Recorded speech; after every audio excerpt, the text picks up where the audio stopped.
Hi Rita, nice to see you too. I'm fine, thank you. Honestly, it was a completely spontaneous decision to write that piece, and I'm still shocked that it will be published.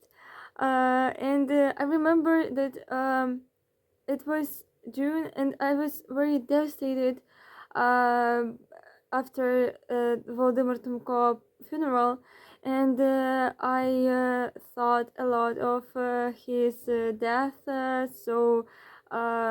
just it's so painful. It's still very painful for me that we lose thousands of our soldiers, and of course they all are our heroes, but sometimes we don't even know their names, some stories about them, and it's tragic. I think I decided to write that piece, just first of all for myself, to remember Volodymyr Tomko, to remember that sometimes we lose someone who is my age, who is from my city.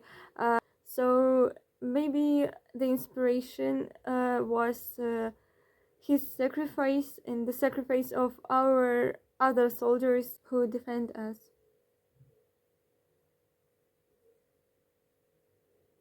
The Yellow Ribbon is a resistant movement in the temporarily occupied cities of Ukraine.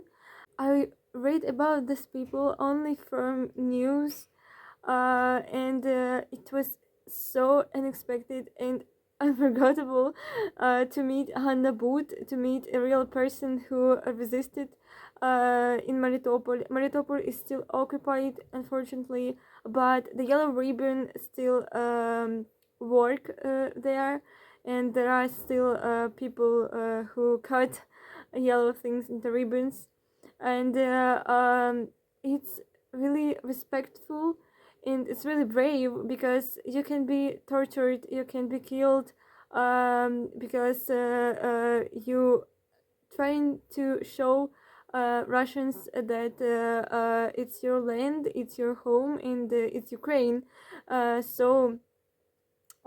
These people really inspire me, and I think a lot of Ukrainians, because they show that sometimes the war isn't about a weapon, but about yellow ribbons, and it doesn't really matter how much yellow clothes needs to be cut, because it's just clothes, and you can buy it anywhere, but Ukraine and your freedom is something you can't buy, and something worth fighting for.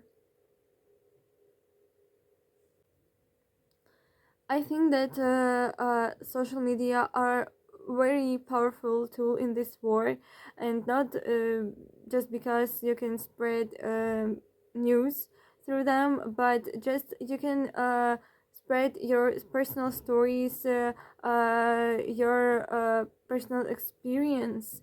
And I saw that there are a lot of runners who really read news in Ukrainian, read Ukrainian tweets, and it's not their language, it's not their country, but they are interested in reading news from Ukraine, like even reading thread about Volodymyr Tomko, about some of Ukrainian heroes, and it's important, and it's amazing.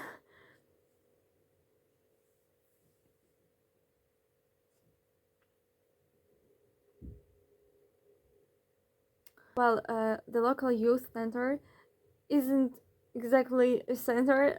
It's a classroom at our school in Dubno, because at the beginning of the war there were no classes there, but there were a lot of people who wanted to help our army, and nobody knew what will happen tomorrow.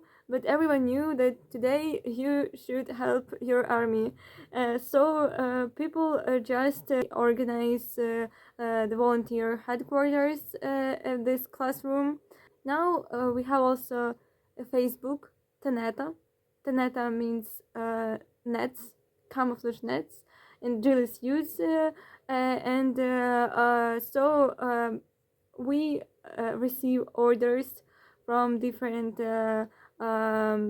combats, different soldiers. Sometimes we make camouflage nets for sons of our volunteers, for like Hannah Booth, for example. She is a teacher and teacher at the university in Melitopol, but now she is still in Dubno, and we made the camouflage nets for her students who are at the front lines now. Yes, sometimes we have orders, very interesting orders, like for example we made a jelly suit for Mr. David from International Legion. He is sniper there. So volunteering is really nice thing, because you meet different people, you hear different stories, and you make something useful. So I like it. I wanted I would like people to remember the price of our freedom. In Ukraine we say heroes don't die, but sometimes I feel like heroes die when we tolerate Russian culture, Russian journalists, just Russian products, and so on.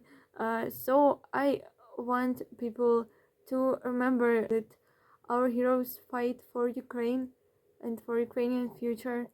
And Ukrainian future is something where uh, there is no place for Russian culture, and we should help our army, help Ukraine.